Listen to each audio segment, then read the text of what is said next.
Baik,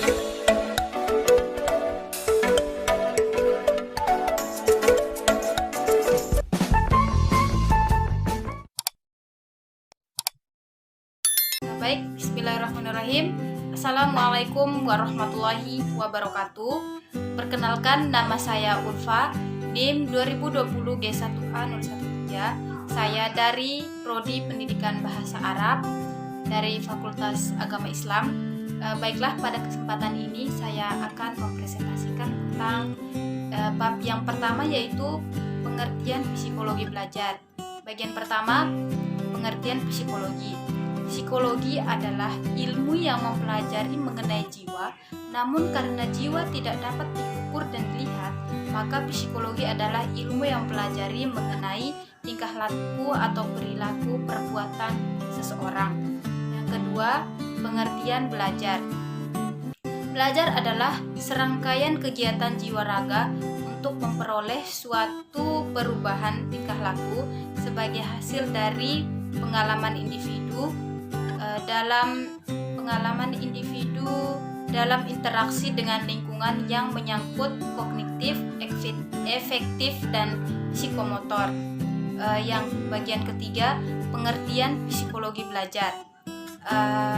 Berdasarkan uraian di atas, dapat disimpulkan bahwa psikologi belajar adalah sebuah disiplin psikologi yang berisi teori-teori psikologi mengenai belajar, terutama mengupas bagaimana individu belajar atau melakukan pembelajaran.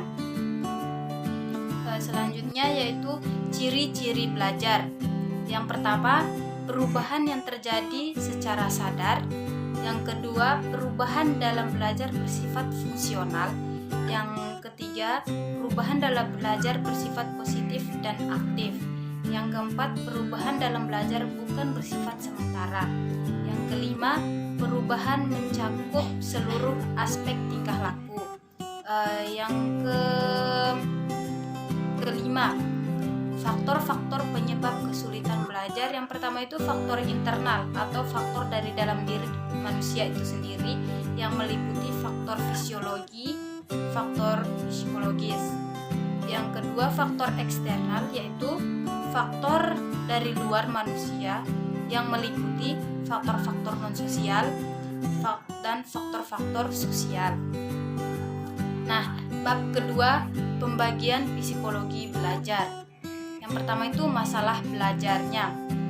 Masalah belajar adalah suatu kondisi tertentu yang dialami oleh siswa dan menghambat kelancaran proses yang dilakukan individu untuk memperoleh suatu perubahan tingkah laku yang baru secara keseluruhan.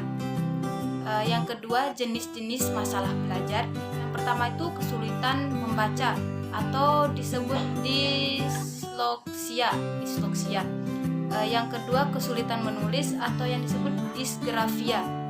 Yang ketiga, kesulitan menghitung atau diskalkulia. Yang bagian ketiga, faktor-faktor masalah belajar.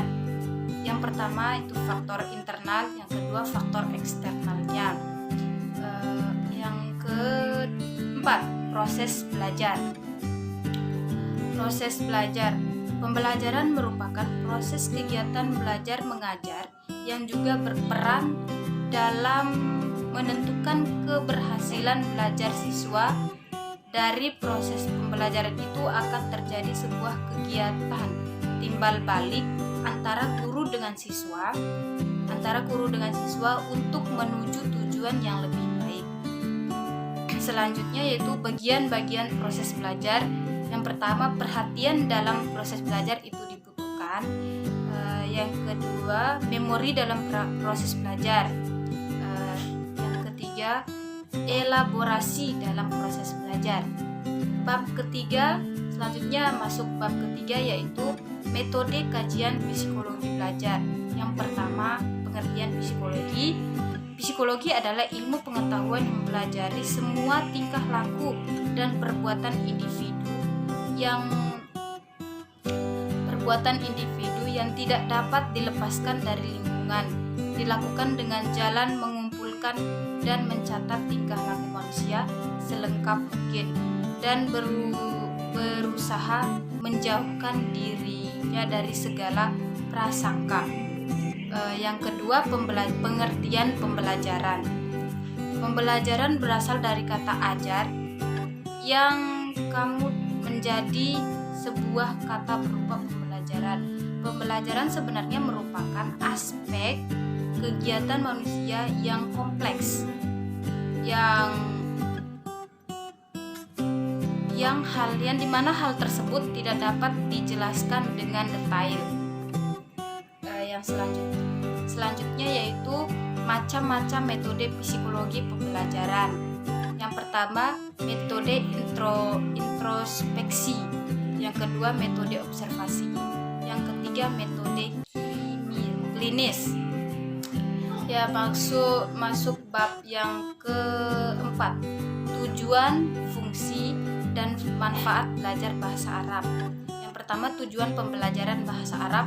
Yang pertama dibagi menjadi dua, tujuan umum dan tujuan khusus. Tujuan umum yang pertama, siswa mampu memahami Al-Quran dan Al-Hadis sebagai sumber hukum Islam dan ajarannya.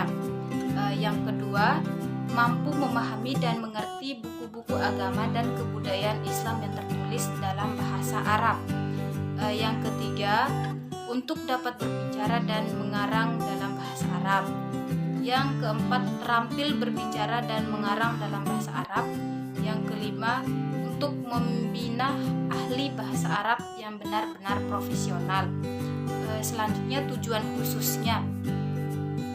Tujuan khususnya mencakup tujuan keilmuan untuk memperoleh kemahiran terbatas pada pengalaman atau suatu bidang studi atau menjunjung keilmuan dan profesi tertentu.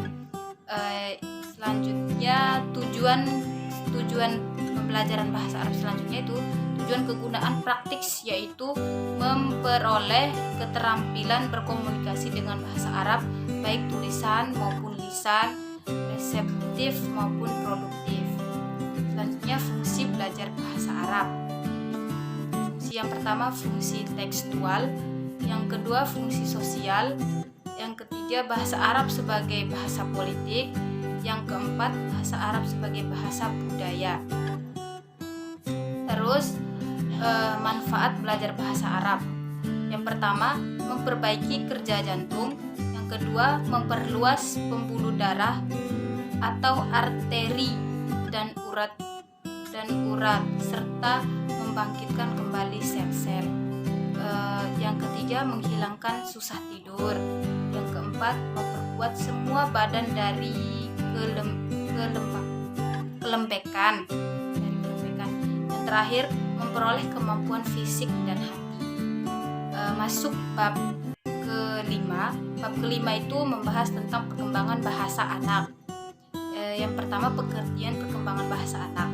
Perkembangan bahasa anak merupakan kombinasi antara interaksi sosial, perkembangan emosinya, kemampuan kognitifnya, dan perkembangan fisik atau motoriknya.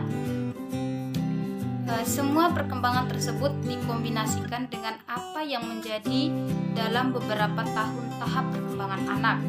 Yang pertama, aspek-aspek perkembangan bahasa, yaitu kosakatanya, sintaksis, semantik, fonologi, dan morfologi. Terus teori-teori perkembangan bahasa anak itu, yang pertama teori nativis, yang kedua teori behavioristik, yang ketiga teori perkembangan kognitif. Selanjutnya, faktor-faktor yang mempengaruhi perkembangan bahasa anak. Yang pertama, faktor kesehatan. Yang kedua, faktor inteligensi. Yang ketiga, faktor ekonomi keluarga. Yang keempat itu faktor hubungan keluarga. Yang kelima, faktor pengaruh lingkungan. Bab terakhir yaitu bab ke-6, pemberolehan bahasa pertama dan kedua. Pengertian akuisisi bahasa atau pemberolehan bahasa. Pemberolehan bahasa atau language acquisition adalah proses manusia mendapatkan kemampuan untuk untuk menangkap, menghasilkan, dan menggunakan kata untuk pemahaman dan komunikasi. Selanjutnya, kapasitas ini melibatkan berbagai kemampuan seperti sintaksis, fonetik, dan kosakata yang luas. Terus selanjutnya, akuisisi bahasa pertama berlangsung reguler secara bertahap, walaupun terdapat berbagai variasi dalam waktu untuk tingkatan-tingkatan tertentu di antara bayi yang berkembang secara normal. Selanjutnya itu konsep pemrolehan bahasa. Dari proses pemrolehannya, bahasa bisa dipilah menjadi bahasa ibu atau bahasa pertama, bahasa kedua, dan bahasa asing. Penamaan bahasa ibu dan bahasa pertama mengacu pada sistem linguistik yang sama. Yang disebut bahasa ibu adalah bahasa yang pertama kali dipelajari secara alamiah dari ibunya atau dari keluarga yang memeliharanya. Bahasa ibu lazim disebut bahasa pertama karena bahasa itulah yang pertama dipelajari anak. Baiklah, mungkin itu saja presentasi dari saya.